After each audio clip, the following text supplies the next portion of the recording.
우리가 매일 쓰는 스마트폰, 그리고 최신 폴더블 폰, 심지어 저 멀리 우주를 나는 우주선까지. 이 모든 걸 움직이는 그 심장부에는요, 사실 우리 눈에 보이지 않는 아주 특별한 슈퍼 소재가 숨어 있습니다.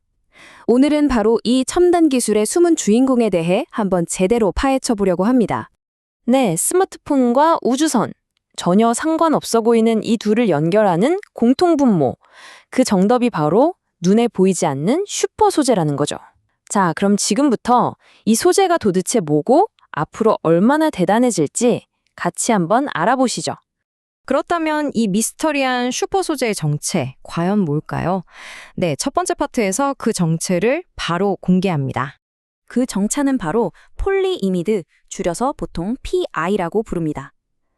이게 뭐냐면요, 아주 특별한 고성능 고분자 물질인데요. 한마디로 정말 극한의 환경을 버텨내도록 만들어진 뭐랄까 소재계의 끝판왕? 그 정도로 보시면 됩니다. 아니, 왜 슈퍼라는 이름까지 붙었을까요? 그 이유를 보면요, 정말 기가 막힙니다. 일단 웬만한 온도는 그냥 우습게 버텨내요.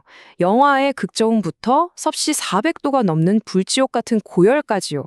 그런데 강도는 또 강철 같은데 신기하게 종이처럼 가볍고 막 휘어지기까지 해요. 그러니까 바로 이런 말도 안 되는 특성들 때문에 가장 까다로운 조건을 요구하는 첨단 산업에서 핵심 부품으로 쓰일 수밖에 없는 거죠. 자, 그럼 이 엄청난 소재, 시장은 얼마나 클까요? 이게 절대 무시할 수준이 아닙니다. 2024년 기준으로요, 전 세계 폴리이미드 시장 가치가 무려 84억 9천만 달러에 달합니다. 어마어마한 규모죠. 근데 이게 끝이 아니에요. 미래는 훨씬 더 밝습니다. 보시면 2032년에는 시장 규모가 거의 12억 달러까지 커질 걸로 예상되거든요. 이건 뭘 의미하겠어요? 바로 이런 고성능 소재를 필요로 하는 곳이 앞으로 폭발적으로 늘어날 거라는 아주 확실한 신호인 거죠. 자, 그럼 이렇게 커지는 시장을 누가 꽉 잡고 있는지 그 주인공을 한번 만나봐야겠죠? 바로 PI 첨단 소재라는 회사입니다.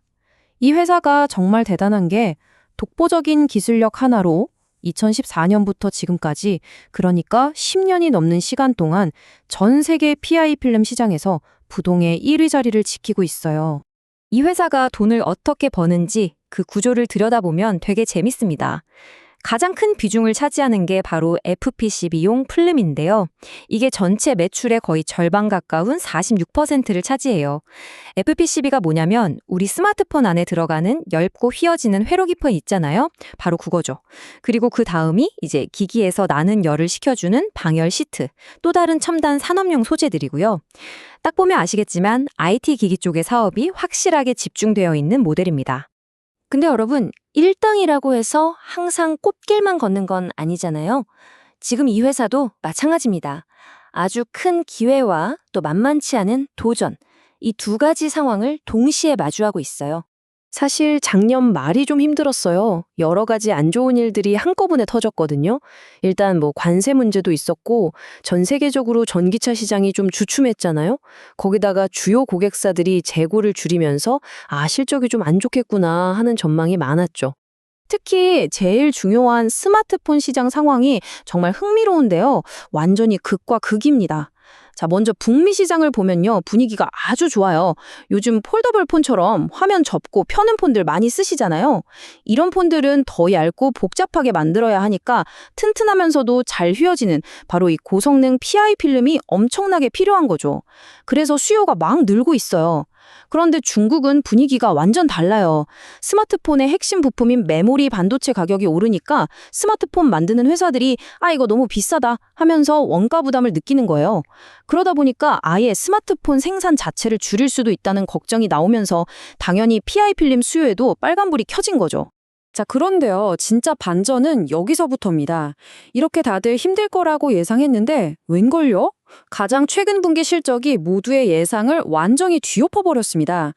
영업이익이 무려 200% 넘게 폭증했거든요. 이게 어떻게 가능했냐? 바로 아까 말씀드린 비싼 만큼 제값하는 그 고부가가치 제품들이 불티나게 팔린 덕분이죠. 그러니까 위기 속에서 진짜 실력을 제대로 보여준 셈입니다. 자, 그럼 이 회사가 지금의 성공에 만족하고 있을까요? 절대 아니죠. 이들이 바라보는 다음 무대는 어딜까요? 바로 우주, 그리고 전기차입니다. 그리고 그 미래로 나아가는 길에 정말 결정적인 변곡점이 하나 생깁니다.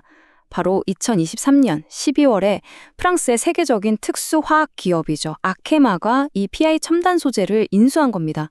이게 그냥 주인이 바뀌었다 이런 단순한 얘기가 아니에요. 이건 전 세계를 무대로 뜰 수 있는 아주 막강한 네트워크를 손에 넣었다는 뜻이거든요. 그럼 그 네트워크로 뭘 할 거냐? 바로 이겁니다. 아케마라는 글로벌 플레이어를 등에 업고 지금까지 주력이었던 모바일 시장을 넘어서 전기차나 항공우주 같은 차세대 먹거리 시장으로 본격적으로 뛰어들겠다. 바로 이 전략인 거죠. 이런 새로운 미래 산업에서 PI가 왜 중요하냐고요? 이건 뭐 거의 대체 불가능한 수준입니다. 예를 들어 항공우주 분야. 인공위성을 감싸는 단열재로 쓰이는데요. 태양을 바로 볼 때는 엄청나게 뜨거웠다가 지구 그림자에 가려지면 또 엄청나게 차가워지잖아요. 이 극과 극의 온도를 다 견뎌내는 거죠. 전기차는 또 어떻고요? 배터리가 터지지 않게 막아주는 핵심 안전장치, 이 열차단 필름으로 쓰이고요. 또 아주 높은 전압을 견뎌야 하는 전기 모터의 핵심 절연제로도 쓰이니까 안전과 성능을 둘 다 잡는 핵심 소재인 셈입니다. 자, 그럼 이런 멋진 비전을 어떻게 현실로 만들 건지 그 구체적인 계획도 한번 봐야겠죠? 그 청사진이 바로 여기 있습니다. 아주 명확해요. 2028년까지 지금 75%나 되는 모바일서 비중을 50%까지 낮추는 대신에 전기차 같은 비모바일 분야 비중을 50%까지 끌어올려서 딱 50대 50 황금 비율을 만들겠다는 거예요. 이건 더 이상 한쪽 시장 분위기에 회사가 흔들리지 않도록 아주 안정적이고 탄탄한 포트폴리오를 만들겠다는 강력한 의지를 보여주는 겁니다. 자, 정리해볼까요? 슈퍼 소재라는 대체 불가능한 무기를 가졌죠. 거기에 아케마라는 글로벌 파트너의 날개까지 달았습니다. 과연 이 시장의 절대 강자는 눈앞의 도전들을 이겨내고 전기차와 우주항공이라는 새로운 미지의 영역을 성공적으로 정복해낼 수 있을까요? 그들의 다음 한 걸음 한 걸음이 더욱 주목되는 이유가 바로 여기에 있습니다.